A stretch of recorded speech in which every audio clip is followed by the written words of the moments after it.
1, 16h, 18h. Et on a la chance d'avoir Henri Proglio, ancien PDG d'EDF et auteur du livre L'étrange débâcle aux éditions Michel Lafon, qui nous explique l'électricité, on va pas se mentir. Parce que c'est vrai que on pose la question, EDF, on n'a pas compris ce qui s'était passé avec EDF, mais on voit que, excusez-moi, c'est une énorme escroquerie. Oui. On commence à le comprendre. Bah oui, on commence à le comprendre, mais c'est bien de le redire sur Europe 1, et merci Henri Proglio d'être avec nous sur Europe 1 en direct. Vous nous appelez 01 80 20 39 21, vous réagissez bien entendu, et Gauthier Lebray, vous aviez une question pour Henri Proglio. Parce que vous n'êtes pas le seul à faire ce constat, l'ancien patron de GDF, Loïc Le Floch-Prigent, dit exactement la même chose que vous, donc on voit que les grands patrons qui ont été au cœur et à la tête de l'industrie de l'énergie en France ont le même constat. Pourquoi on est allé se coucher devant les Allemands? Pourquoi on a accepté le marché européen de l'électricité? Et pourquoi on ne demande pas tout simplement d'y mettre un terme ou de faire une parenthèse comme l'ont demandé d'ailleurs les Espagnols il y a quelques temps de cela? Pas tous les grands patrons sont intervenus dans ce sens. Oui, pas tous, c'est vrai. Non, pas tous, mais j'en citais deux. Non, oui. Plus Henri Proglio. Non, excusez-moi de le dire. Donc, bon. Mais votre discours est unique, bien sûr. Oui. Non, pas du tout. J'essaie de dire simplement la vérité et qu'elle soit accessible. Oui. Bon. Donc, au fond, on est passé d'un monde monolithique, intégré, d'un EDF, opérateur intégré unique, qui avait conçu un système électrique, je reconnais, qui était optimisé, à un système réparti, c'est-à-dire désintégré au sens propre du terme, dans lequel des traders rachetaient à prix cassé une partie significative, 25% du parc électronucléaire français à un prix de 42 €. Et encore, je me suis battu comme un fou, parce qu'on voulait m'imposer 36. Enfin, bon. Mais pourquoi on a cédé aux Allemands? Alors, c'est un autre sujet. Mais pour finalement arriver à une situation dans laquelle, au fond, ce fameux marché, alors en plus, il a fallu parfaire la désintégration.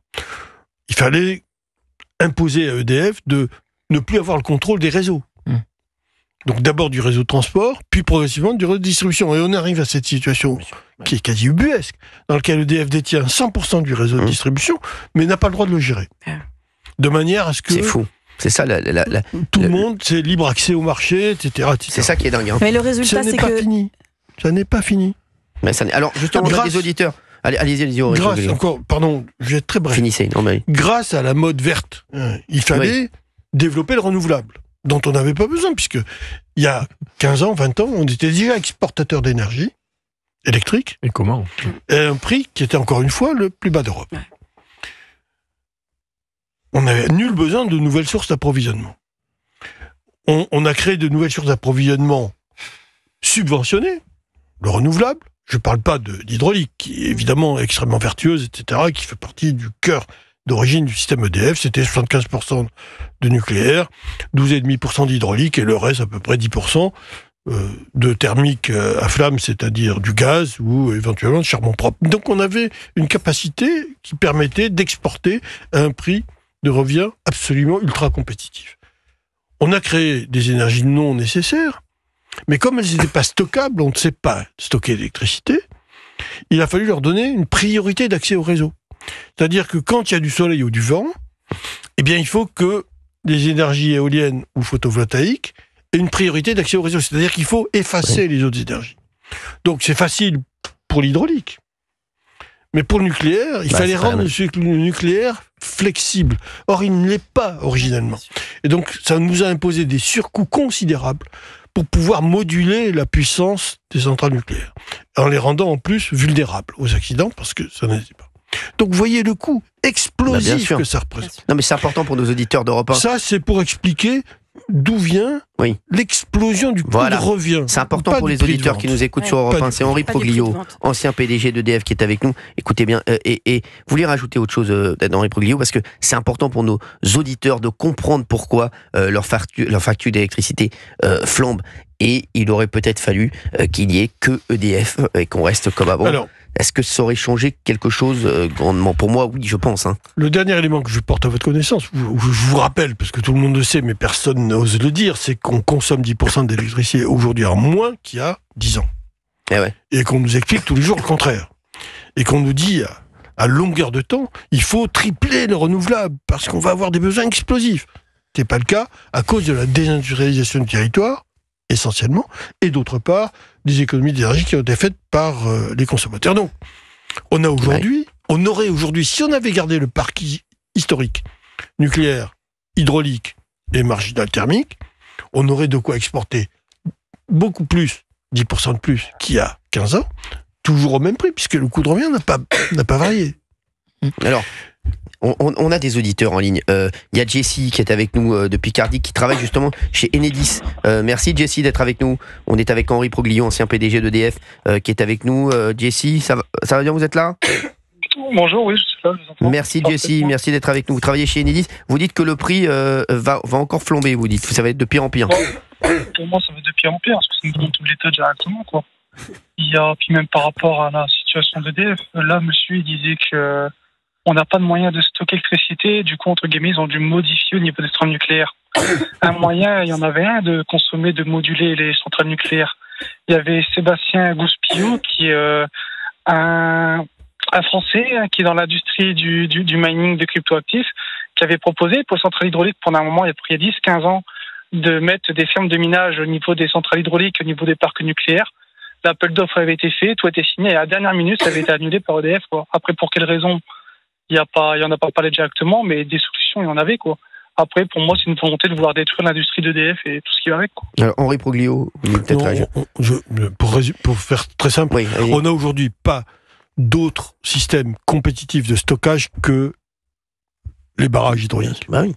C'est le seul moyen efficace et compétitif. Mais aujourd'hui, Henri Proglio, pour les auditeurs qui nous écoutent sur Europe 1, est-ce que la facture va encore flamber et ça va aller jusqu'où, en fait? Bah, c'est ça, parce que... Non, mais, encore une fois, on a aujourd'hui atteint des niveaux de facture qui sont exagérément dopés par les erreurs qui ont été commises, à la fois de déstructuration, en même temps... Oui, mais c'est les Français qui payent. Oui, non, mais oui, je sais. Comme toujours, quand il y a des bêtises faites, c'est les Français qui payent. Toujours est-il que... est-ce qu'on peut effacer toutes les erreurs qui ont été faites et revenir à la situation d'origine? J'aimerais vous dire que j'y crois. Sauf à revenir à une souveraineté énergétique. Oui, mais ça va être compliqué. On va y venir. Mais pour autant, il n'y a pas de raison que les factures flambent. Il n'y a aucune raison. Sauf à considérer que le marché, ce qu'on appelle le marché de l'électricité en Europe, est un marché complètement erratique, qui dépend d'éléments qui échappent totalement à la maîtrise de notre pays, et qui sont liés à des conjonctures géopolitiques ou industrielles locales. Donc c'est vrai que dans ce secteur-là, la maîtrise de notre souveraineté énergétique était indispensable si on voulait protéger les Français de cette dérive. Bien sûr. On a fait l'inverse. Il serait temps qu'il y ait au moins une prise en considération de cet événement-là. Et donc, peut-être qu'on considère que la France devrait gérer cette propre souveraineté ou reconquérir une partie au moins de cette souveraineté pour protéger les Français.